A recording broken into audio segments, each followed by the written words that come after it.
నమస్కారం గురువు గారు. ఆశీర్వచనమ్మా. రాశి చక్రాల్లో గ్రహాలకి వాటి ఇల్లు ఎలా సంక్రమించాయో చెప్తారా అండి? తప్పకుండా చెప్తామమ్మా. శ్రీమాత్రే నమః. శ్రీ గురుభ్యో నమః. ఒక్కసారి క్రితం చెప్పినటువంటి విషయాన్ని మీకు మళ్ళీ గుర్తు చేస్తాను. నేను క్రితం చెప్పిన విషయం ఏమిటి అంటే సూర్య పథాన్ని గురించి చెప్పున్నాను. అంతకుముందు ఇంకేం చెప్పున్నాను?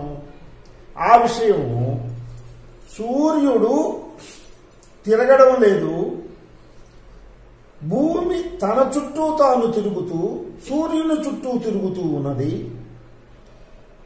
కానీ ఆ సత్యము మనకు అసత్యంగా కనిపిస్తున్నది. మనకు కనిపించేటువంటి దృశ్యం అసత్యమైనది.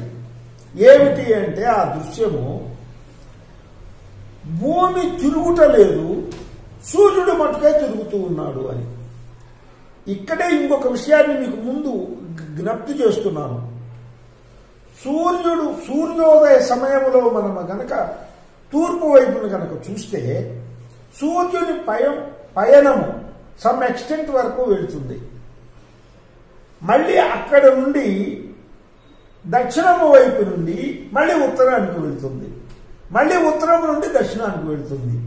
అది సూర్యుడు ప్రయాణము చేసేటువంటి మార్గము.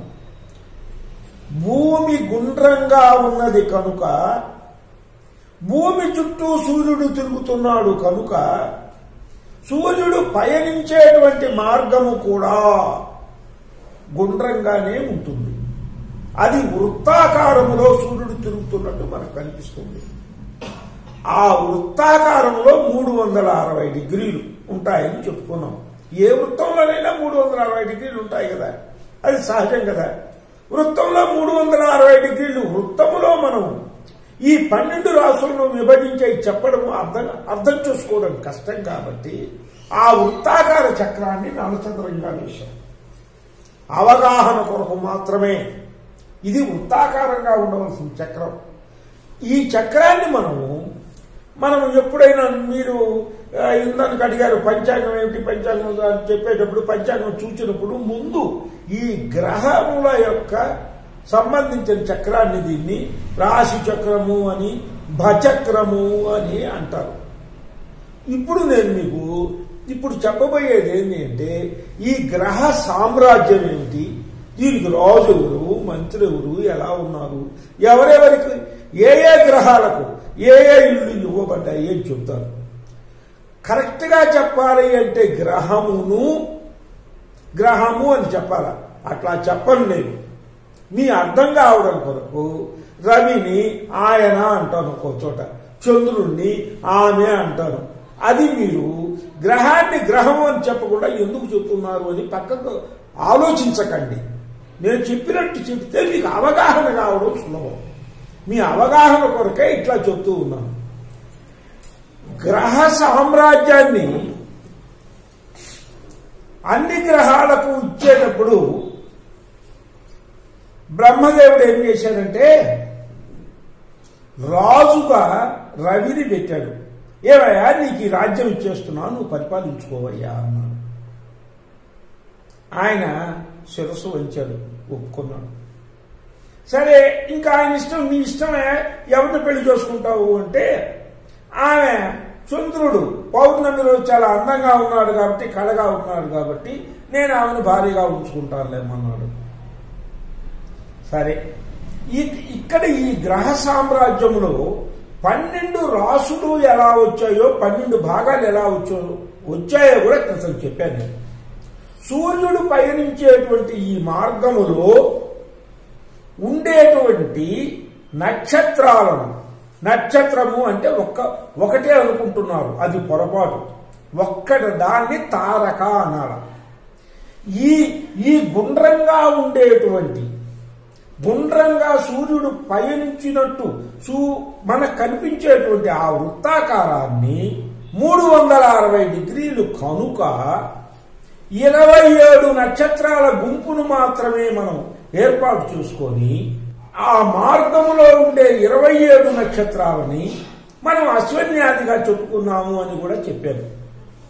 ఇప్పుడు ఆ 27 నక్షత్రాలని ఒక్కొక్క నక్షత్రానికి 4 పాదాల వంతున మనం గుర్తుంచుకుంటే 27 నక్షత్ర పాదాలు 27 4 108. ఒక్కొక్క భాగానికి 12 9 108. 9 నక్షత్ర పాదాలు ఒక్కొక్క ఇంట్లో ఉన్నాయి. ఇది అవగాహనలో ఉంచుకోండి. ఇక మీరు గుర్తుపెట్టుకోవడం కొరగా ఓ చిన్న కథలాగా చెప్తాను. ఈ గ్రహ సామ్రాజ్యానికి రాజు రవి అన్నాం కదా, రాణి చంద్రుడు అన్నాం కదా. ఈ రాజు రాణి ఈ గ్రహ సామ్రాజ్యాన్ని భాగాలు చేశారు. భాగాలు చేసిన వెంటనే వాటికి పేర్లు పెట్టారు. ఏమని? దీని పేరు మేషము అన్నారు, ఇది వృషభము, ఇది మిథునము, ఇది కర్కాటకము, ఇది సింహము, ఇది కన్యా, ఇది తుల, ఇది వృశ్చికము, ఇది ధనుస్సు, ఇది మకరము, ఇది కుంభము, ఇది మీనము. ఇది 1వ రాశి, ఇది 2వ రాశి, ఇది 3వ రాశి, ఇది 4వ రాశి, ఇది 5వ రాశి, ఇది 6వ రాశి, ఇది 7వ రాశి, ఇది 8వ రాశి, ఇది 9వ రాశి, ఇది 10వ రాశి, ఇది 11వ రాశి, ఇది 12వ రాశి. 12 రాసులు చేసేసారు. ఈ 12 రాసులు చేసిన తర్వాత వీటికి ఏం చేశారు? ఊరిక గుర్తుంచుకోండి. ఈ రాసులను 360 డిగ్రీలు అని చెప్పాను కదా. ఒక్కొక్క రాశికి ఎంత వచ్చింది? 12 30 360 డిగ్రీలు. ఇది ఒక్కొక్క రాశి 30 డిగ్రీలు.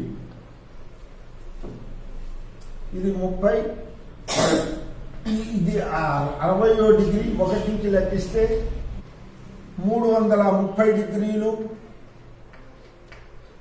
ఇది 360 డిగ్రీలు. ఇది వృత్తంగా అనుకుంటే ఒక్కొక్క రాశికి 30 డిగ్రీల వంతున మనం పనిచేస్తే 330 నుంచి 360 వరకు ఈ 30 డిగ్రీల ప్రమాణం మీనంలో ఉంది. అయిపోయింది అక్కడికి.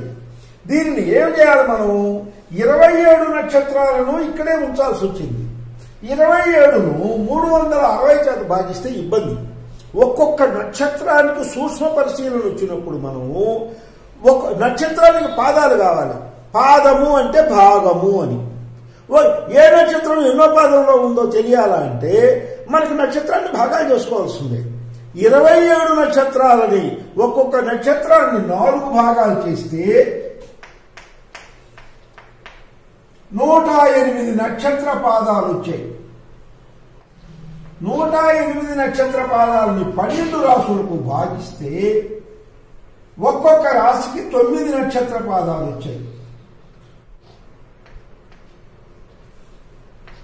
ఒక్కొక్క రాశిలో 9 నక్షత్ర పాదాలు ఉన్నాయి. ఇలాగే ఇక్కడ 9 నక్షత్ర పాదాలు ఉన్నాయి, అక్కడ 9 నక్షత్ర పాదాలు ఉన్నాయి. ఇట్లా ఉండిపోతూ ఉన్నాయి. దీనిని ఎట్లా గుర్తించుకోవాలి మనము అంటే అశ్విన్యాదిగా అశ్వని 1 2 3 4 పాదాలు, భరణి 1 2 3 4 పాదాలు, కృత్తిక 1 పాదము, మొత్తము 9 పాదాలు. ఇది మేషం. వృషభములోకి వచ్చేటప్పటికి కృత్తిక 2 నుంచి స్టార్ట్ అవుతుంది. కృత్తిక 2 3 4 అశ్విని భరణి కృత్తిక రోహిణి 1 2 3 4 మృగశిర నాలుగు పాదాలు, ఈ యొక్క 3 పాదాలు, 7 పాదాలు మృగశిర, 1-2 పాదాలు. ఇది వచ్చేసి ఇది వృషభం. ఇట్లాగే అన్నిటికీ పంచుకుంటారండి మీరు. ఇది 9 నక్షత్ర పాదాలు, ఇది కూడా 9 నక్షత్ర పాదాలు. ఇలా ఉంది. ఇది ఈ భచక్రములో రాసుల పేర్లు, నక్షత్రాల పాదాల విభజనకు సంబంధించి ఈ పట్టిక. దీన్ని ఇలా గుర్తుంచుకున్న తర్వాత ఇక వదిలేయండి. ఇక్కడ బ్రహ్మదేవుడు ఈ గ్రహాలకు ఈ సామ్రాజ్యాన్ని పంచాడు కదా. పంచినప్పుడు ఏం చెప్పాడు? ఏమయ్యా, నువ్వు గ్రహరాజుగా ఉండు, నీ కంట్రోల్లో మిగతా వాళ్ళందరూ ఉంటారు, కాబట్టి నీకేదైనా కావాలి, నీ భార్యను ముందు ఎన్నుకోమన్నాడు. చంద్రుణ్ణి ఎన్నుకున్నాడు. ఆ అమ్మాయి అయితే చక్కగా ఉంది, ఆమె ముఖం గుండ్రంగా ఉంది, ఆమె చూడడానికి కలర్ఫుల్గా ఉంది, నాకు చంద్రుడు కావాలయ్యా అన్నాడు. సరే తీసుకో, అయితే దీన్ని భాగాలు పెట్టి దీన్ని భాగాలు ప్లాట్లుగా పెట్టేవయ్యా అన్నాడు. ప్లాట్లుగా 12 భాగాలు అయితే 30 డిగ్రీలు అంతున్న 360 డిగ్రీలు సరిపోద్దని 12 సమానమైన భాగాలు పెట్టాడు. పెట్టినప్పుడు నువ్వు ఎన్నుకోవయా, నీకేం కావాలన్నాడు. సింహాన్ని రవి ఎన్నుకున్నాడు. మొట్టమొదట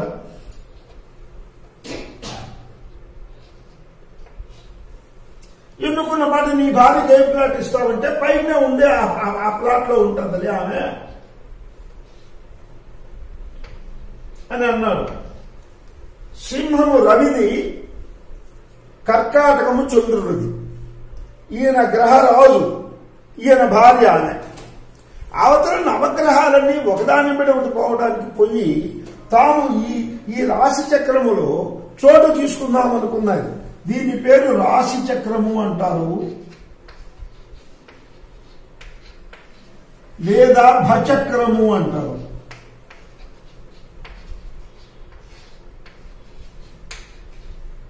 ఈ భచక్రము భూమిలాగా గుండ్రంగా వేస్తే మీకు ఈ చక్రం వేయడం అర్థం కాదు కాబట్టి, అవగాహన చేసుకోవడం కష్టం కాబట్టి ఇటు నలచంద్రంగా వేస్తారు. ఇప్పుడు మేషము, వృషభము ఇలా వరుసగా వేయడానికి దీనిని సవ్యచక్రము అంటారు. ఇట్లా వెళ్తాయి రాసులని. ఇది సవ్యచక్రమే సహజంగా అందరూ వేసేది. కానీ ఈ రకరకాలుగా చక్రాలు వేస్తూ ఈ సవ్య చక్రాన్ని అపసవ్య చక్రంగా కూడా కొందరు వేస్తారు. అది ఎట్లా వేస్తారంటే, మేషము నుంచి వృషభము, మిథునము ఇట్లా తిరుగుతూ ఉండేటట్టు కూడా వేస్తారు. అది అపసవ్య చక్రం. మిమ్మల్ని కన్ఫ్యూజ్ చేయడం నాకు ఇష్టం లేదు కనుక ఇట్లానే వేసేటువంటి సవ్య చక్రాన్ని మీకు చెప్తున్నాను. ఇప్పుడు మళ్ళీ వెనక్కి వస్తున్నాను. రవి సింహరాశిని తీసుకున్నాడు. ఆయన భార్య అయినటువంటి చంద్రుడికి కర్కాటకాన్ని ఇచ్చేశాడు. ఇచ్చేసిన తర్వాత ఇక్కడ రవికి దగ్గరగా ఉండేవాడు బుధుడు. ఎప్పుడు ఈ రాశి చక్రంలో మీరు పంచాంగం ఎవరైనా చూడండి, రవి దగ్గరైనా బుధుడు ఉంటాడు. రవికి ఒక ఇల్లు వెనకైనా ఉంటాడు, ఒక ఇల్లు ముందైనా ఉంటాడు, దూరంగా ఉండడు. కాబట్టి మొట్టమొదట బుధుడు ఆయన దగ్గరకు పోయి, అయ్యా నాకు ఒక ప్లాట్ అయ్యాదా, నేను నీ సామ్రాజ్యంలో ఉంటాను అన్నాడు. సరే, నా కింద ఉండేటువంటి ప్లాట్ ఇక్కడ ఉన్నది, నేనుండే ప్లాట్ కింద వైపు అది కన్యా, దీంట్లో నువ్వు ఉండవయ్యా అన్నాడు. సరేనన్నాడు.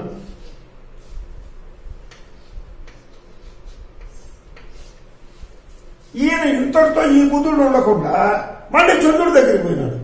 చంద్రుడి దగ్గరికి పోయి ఆయన అమ్మగారి దగ్గరికి పోయి, ఏమమ్మా నాకు ప్లాట్ ఇదాదా, ఏం పోయింది అన్నాడు. సరే, నా పైన పోయా, ఈ మిథునంలో నువ్వు ఉండు అన్నాడు.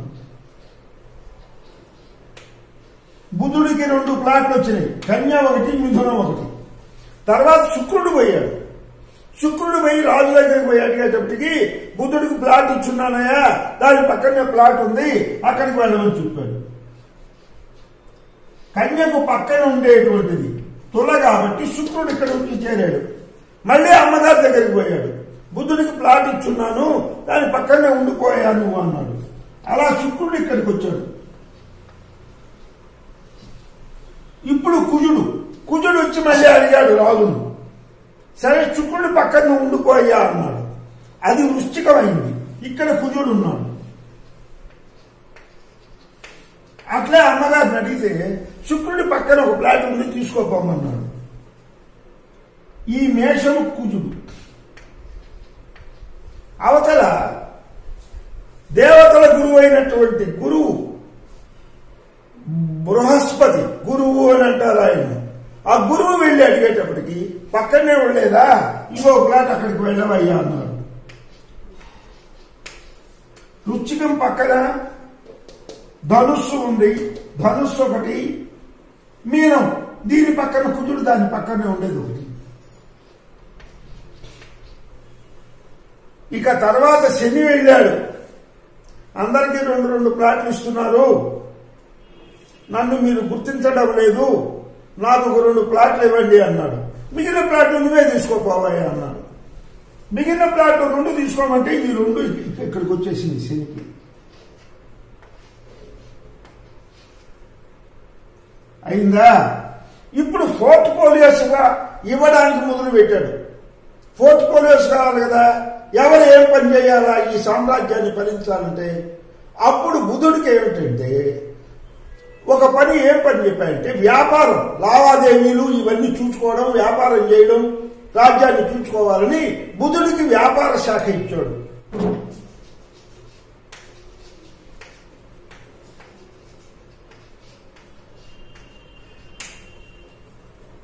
అయిందా? బుధుడికి వ్యాపారం ఇచ్చిన తర్వాత ఇంకా ఎవరున్నాడు పక్కన శుక్రుడు. శుక్రుడు గురువులను పిలిచాడు. అయ్యా, మీరిద్దరూ తెలివి కలిగినటువంటి వాళ్ళు, శుక్రాచార్యులు చూడబోతే రాక్షసుల గురువు, మీరు దేవర్షి, కాబట్టి మీకు ఇద్దరికీ మంత్రి పదవులు ఇస్తున్నాను.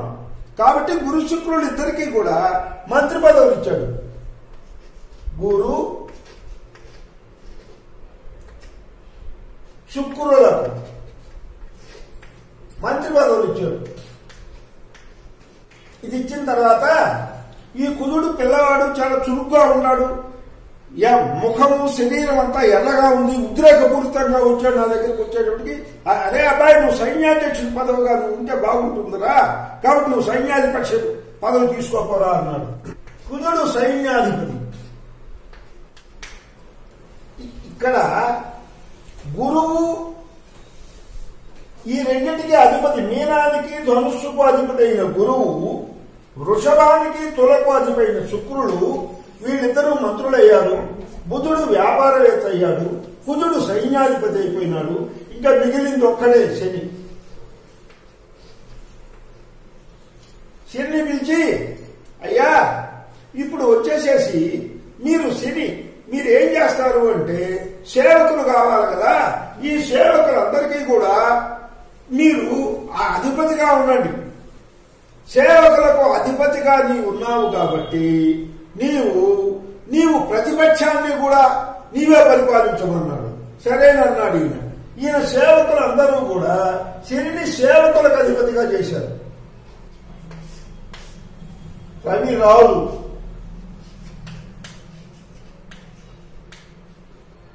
చంద్రుడు రాణి.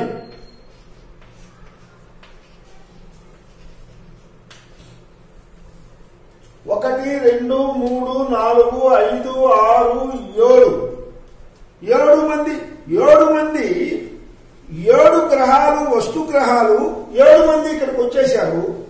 మనం గుర్తించవలసింది పొద్దున పాఠంలో కూడా చెప్పుకున్నాం, రాహువు కథ. ఈ రాహువు కథను కూడా ఇప్పుడే మీకు కంటిన్యూ చేసేస్తాను, ఇది వినండి. ఈ రాహువు అనేటువంటి వాడు సింహిక అనేటువంటి ఆమె కడుపులో పుట్టాడు. అప్పుడు కశ్యప బ్రహ్మర్షి అనేటువంటి ఆయనకు సింహికకు పుట్టినటువంటి వాడు ఇతడు ఎవరు? రాహు. వీడు చాలా బలవంతుడు, తీవ్రమైన వాడు.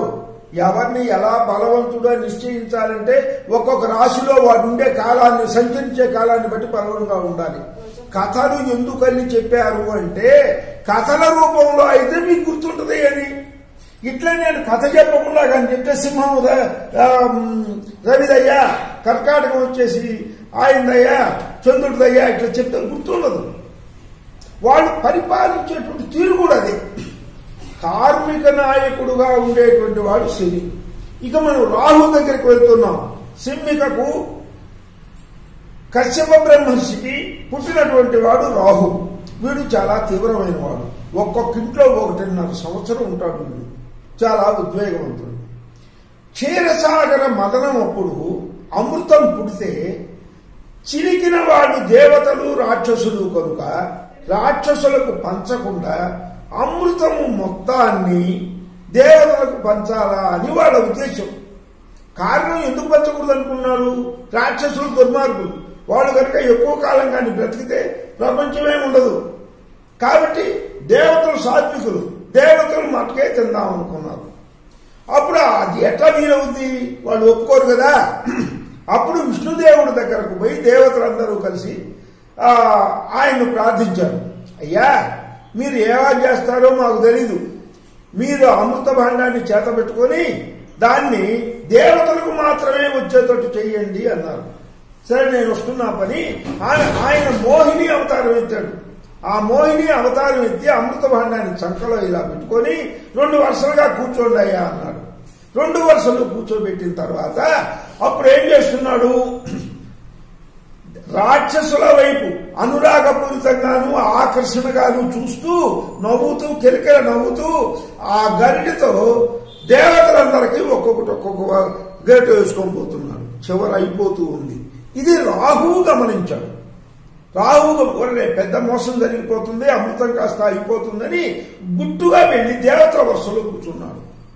దేవతల వరుసలో కూర్చున్న తర్వాత ఈ రవి చంద్రుడు వీళ్ళిద్దరు ఏం చేశారు? అటు చూసేటట్టు ఒక మనిషి ఇంతకుముందు లేదు, దానికంటే ఎక్కువ ఉన్నాడు. ఇప్పుడు గలబా చేస్తే మళ్ళీ యుద్ధం అవుతుంది. అందుకని గమ్ముగా కూర్చున్నారు. చంద్రుడికి రవికి వాళ్ళకేమో వేసేశాడు అమృతము. వరుసలో ఉన్నారు కాబట్టి వాడికి రాహువు కూడా అమృతం వేశాడు. అప్పుడు గమనించి ఈ రవిచంద్రులిద్దరూ ఆ మోహిని అవతారంలో ఉన్న విష్ణుమూర్తికి సైగ చేశారు, లేదా కింద మండిస్తూ కాలు గీకారట్లా. ఆయన చూసేటప్పటికి ఏమైంది? ఆయన చూసేటప్పటికి సైగ చేసి రాహువును చూపించాడు.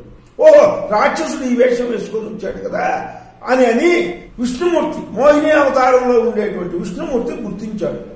విష్ణుమూర్తి ఎప్పుడు గుర్తించాడో రవిచంద్రుల మీద అమితమైన కోపంతో ఆకాశానికి అంతరిక్షంలోకి శిరస్సు కింద పెట్టి తోక పైకి పెట్టి ఆయన ప్రయాణం సాగించాడు.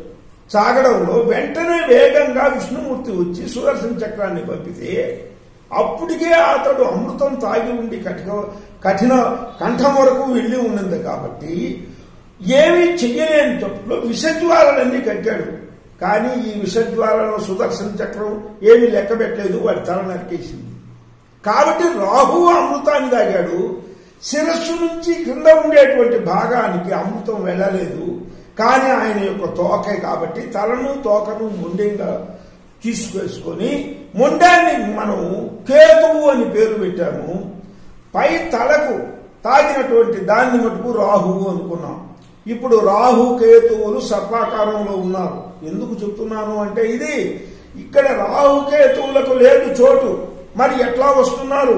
ఈ గ్రహంలో సంచారం, ఈ గ్రహ మండలంలో ఎట్లా సంచారం చేస్తారని మీకు అనుమానం రావద్దు. కాబట్టి క్రితం చెప్పినటువంటి కథను సంక్షిప్తంగా చెప్పాను. ఇప్పుడు ఈ రాహువు వెళ్లి బ్రహ్మదేవుడి దగ్గరికి పోయాడు. అయ్యా, నేను అమృతం తాగాను కదా, కాబట్టి నేను వచ్చేసేసి దేవతల కింద లెక్కే కదా, నాకు చావు లేదు కదా, నాకు మరి అక్కడ ఏమీ లేకుండా చేసేస్తే ఎట్లా అన్నారు. అయ్యో, నీకంటే ముందే ఆ ప్లాట్లు 12 పంచడం జరిగింది గ్రహాలకు. ఇప్పుడు నువ్వు వస్తే నేనేం చేయగలనయ్యా?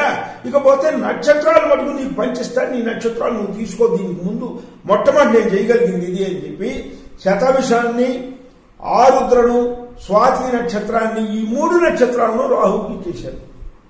ఇకపోతే క్రింద ఉండేటువంటి మొండానికి ఆ అశ్వని, మఖ, 3 మూల, ఈ 3 నక్షత్రాలను కేతువుకి ఇచ్చేశారు. అట్లా నక్షత్రాల్లో భాగస్వామ్యం కల్పించుకోగలిగాడు రాహువును కేతువు. ఇలా భాగస్వామ్యం కల్పించుకున్నటువంటి తర్వాత మరి గ్రహమండలంలో నేను తిరగాలి కదా, ఎట్లా చెయ్యాలయ్యా అన్నాడు. ఎట్లా చేయాలంటే గ్రహ సామ్రాజ్యానికి ఆ అధిపతి రవి కదా, చంద్రుడు కదా, వాళ్ళిద్దరిది ఆధిపత్యం ఉన్నప్పుడు వాళ్ళు నాకు సహజంగా విరోధులు, వాళ్ళ దగ్గరికి నేను ఎట్టిపోయాను. కానీ నీ యొక్క వరాలు నేను పొందున్నాను. నేను కూడా దేవతలంత బలవంతుణ్ణి కాబట్టి నేను వాళ్ళని పోయి అడగలేను.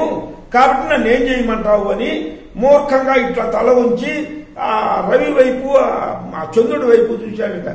చూస్తే ఎట్లా వాడి దుంప తెలుసుకుంటాడు, లేని కొన్ని వీటితో విరోధం ఎందుకు అని చెప్పినప్పుడు బుధుడి దగ్గరకు పోయి ఈయన అడిగాడట రాహు, ఏమయ్యా నాకెక్కడా లేకపోయే చోటు స్వస్థలము, దీనికే నువ్వేమైనా ఇవ్వగలవా లేవా అన్నాడు. తప్పకుండా ఇస్తానయ్యా అనేది భయపడుతూ వణుకుతూ ఇచ్చాడు. వ్యాపారి కదా, అందువల్ల కొంచెం చొక్కు ఉండడం సహజమేమో. అందువలన రాహువుకు కన్య స్వస్థానమైంది. ఈ కన్య రాహువుకు స్వస్థానమైంది. రాహువు కేతువు తోక కదా, రాహువు ఎక్కడుంటే 7వ ఇంట్లో కేతువు ఉంటాడు. రాశిచక్రంలో ఎప్పుడైనా మీరు చూడండి పంచాంగంలో రాహు ఇక్కడ ఉండేటప్పటికి ఇది తోక పోయి ఇక్కడికి వచ్చింది కేతువు.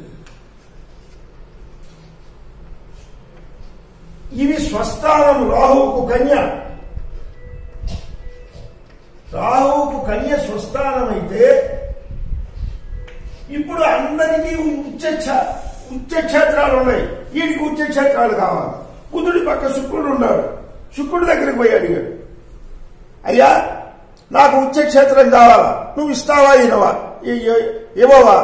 రాజు కూడా ఎందుకు చూసి చూడనట్టు పోడండి వాడు రౌడీను, వాడితో తలకాయ చెప్పి అంటే సరే నా వృషభంలో నీకు ఉచ్చక్షేత్రం ఇస్తాను అన్నాడు. రాహువుకు ఇది ఉచ్చ.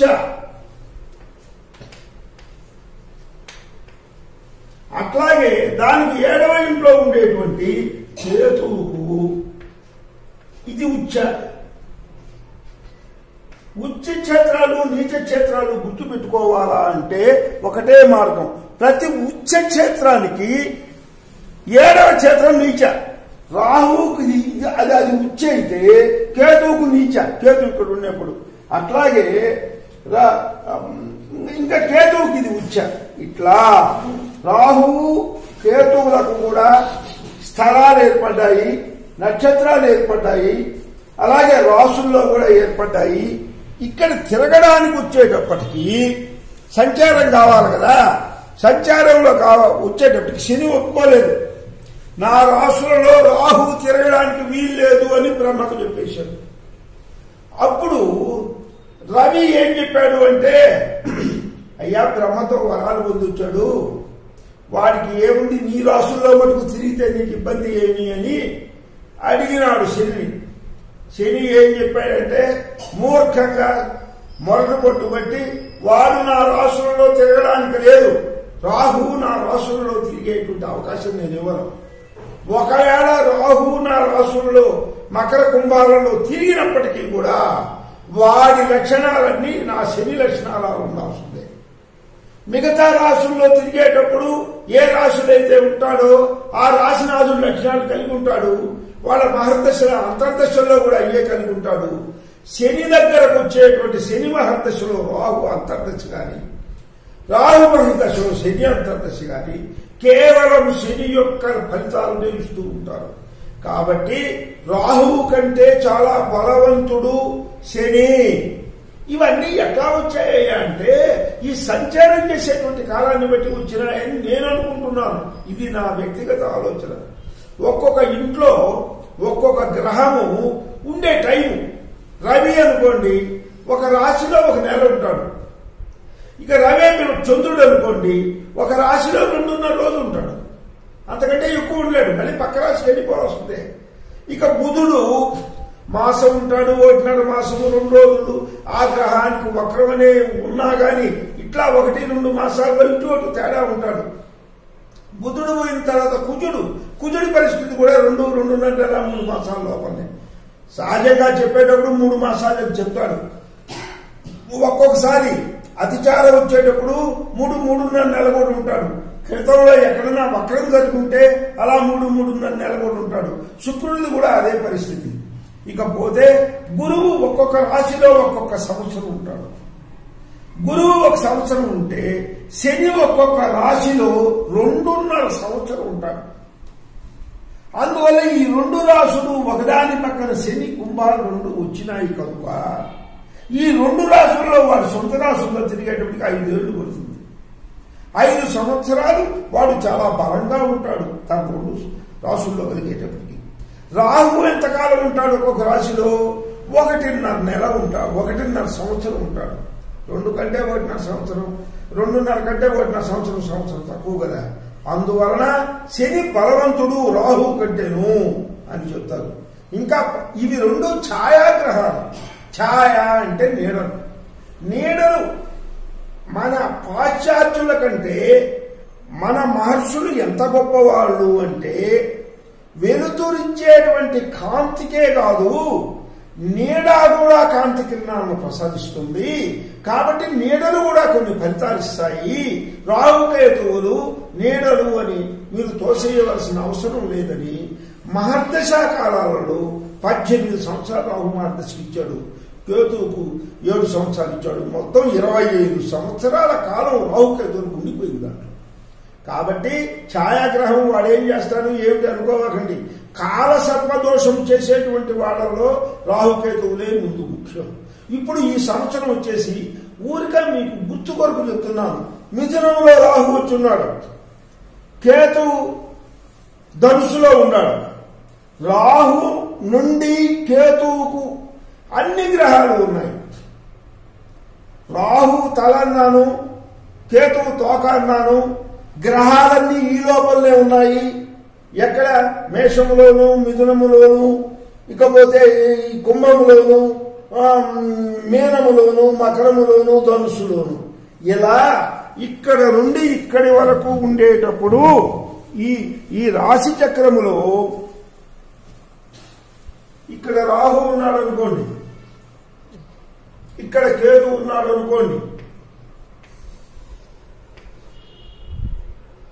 ఇక్కడ రాహు సమసప్త. ఎప్పుడైనా రాహువు నుండి కేతు సమసప్తకములో ఉంటాడు, 7వ ఇంట్లో ఉన్నాడు.